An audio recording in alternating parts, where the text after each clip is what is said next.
Hi, I'm James Maguire. I'm at CES 2026 with my good friend and colleague, Paul Wilke, media maven extraordinaire, head of Walking Duck and of Upright Positions Communications. Correct. Yes, okay.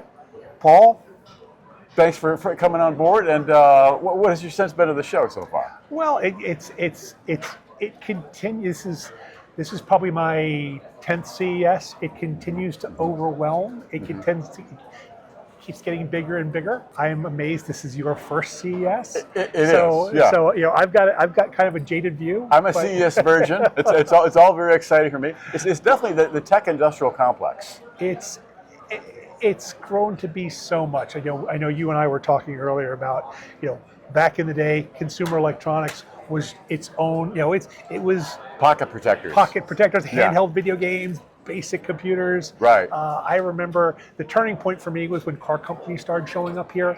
Now, when was that? That felt like about 12, 13 years ago. They're like, we want to get in on this consumer tech revolution. We're not just cars, we're a tech company. Right, right. About 15 years ago, a lot of companies we're a tech company. So everyone's trying to figure out their own way. And when you start hearing the term Internet of Things, that was sort of the connective tissue that sort of brought all kinds of companies into the tech world. Lego's here this year. You don't think of Lego as a tech company. Right. And here they are. I know Walmart is here as well. I don't think about Walmart as a tech company, but I'm sure at some level they are. They are. They're a huge tech company. They're one of the leading companies in the world of logistics right now, simply because of how much product they move. Right. So they're a tech company. One of the things that strikes me being here this year is that in the enterprise world and here, agentic AI is rules everything. Everything is AI agents is that's the buzzword, that's the thing. AI has morphed into AI agents. Yes. This event feels very much also like physical AI, like robotics, things that move, things you can see, as opposed to AI agents, which you cannot see. So it's kind of balances out the picture.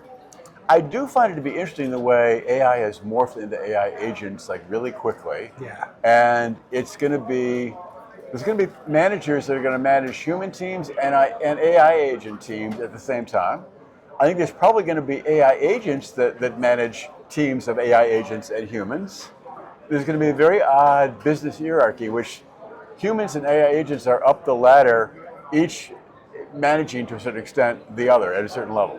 We're at a turning point right now. This is probably the first CES where your average general consumer has had a taste of AI. Right. Whether it's through ChatGPT or through something whether they're Alexa AI powered or whatever. So the masses have had a taste of AI. Right. And this is the first CES where the companies, they're not talking about AI in ethereal terms. It's the real deal. People can live it. People can breathe it. People can use it. Mm-hmm. So it changes this event. Well, on that very note, interesting you would say that. I was flying here from Oakland Airport, and it was very early in the morning. There was a young woman to my left rushing to catch a plane, I guess, and she said, "Oh yeah, ChatGPT, I just got it. It came in." And I stopped to get a cup of coffee, and there's this little, fairly busy coffee shop. And it was automated. It was not actually a cashier. It was a pretty long line, but it was only automated, like screen ordering. And I thought, okay, we've got AI with ChatGPT. We've got automation. I don't need to go to Las Vegas to see CES. In a sense, the whole world is CES at this point.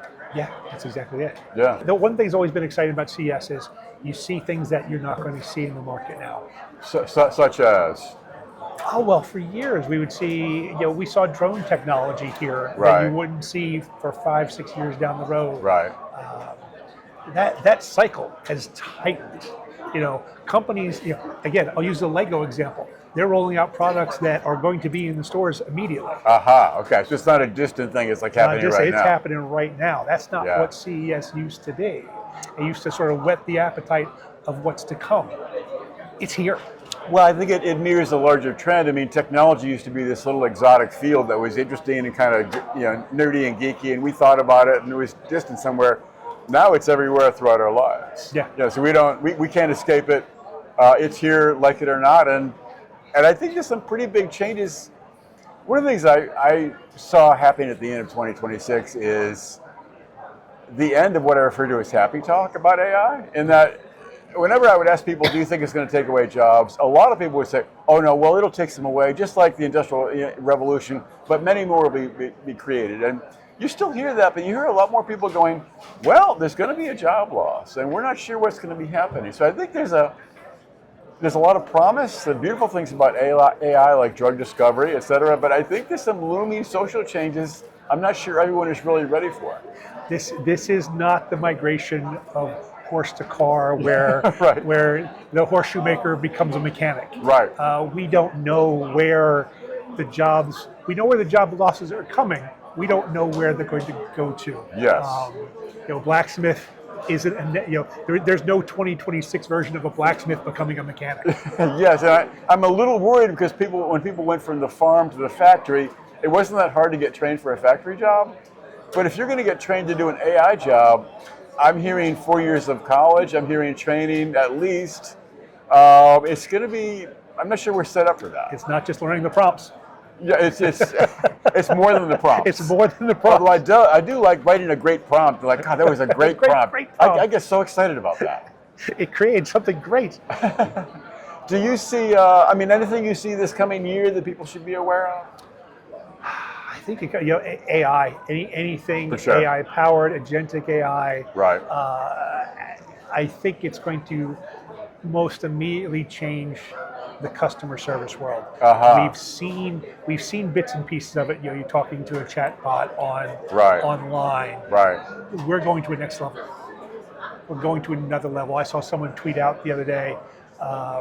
They were talking. One of their clients called them up to ask them about something, and they didn't realize it was an AI Oh, bot. really? It was actual voice, but it was actual voice. Oh, wow. And they said, well, where are you calling from?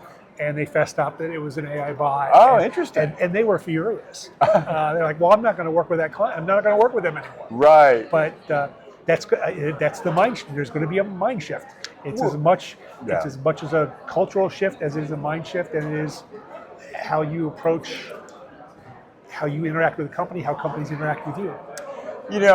I'm amazed sometimes at how sentient that the AI bots seem.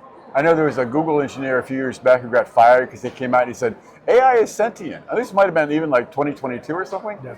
And Google had to say, no, AI is not sentient. And officially AI is not sentient. But when I'm talking with chat, it'll say things like, I was asking about camera advice. And it said like, well, more people have been burned doing that than using the wrong button. It was very human phrasing. I'm not really paraphrasing it correctly, but I thought, that sounds like something a human would say. Yeah. And I know that it's not sentient, but it sure does mimic sentience to a remarkable degree. And I think it adapts. Put that into a robot or a humanoid robot, and we're almost at the Twilight Zone.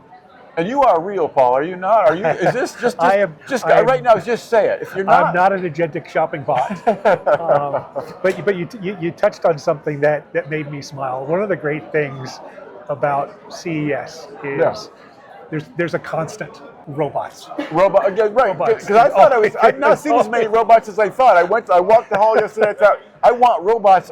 There's always a robot. Yeah. They are always disappointing. I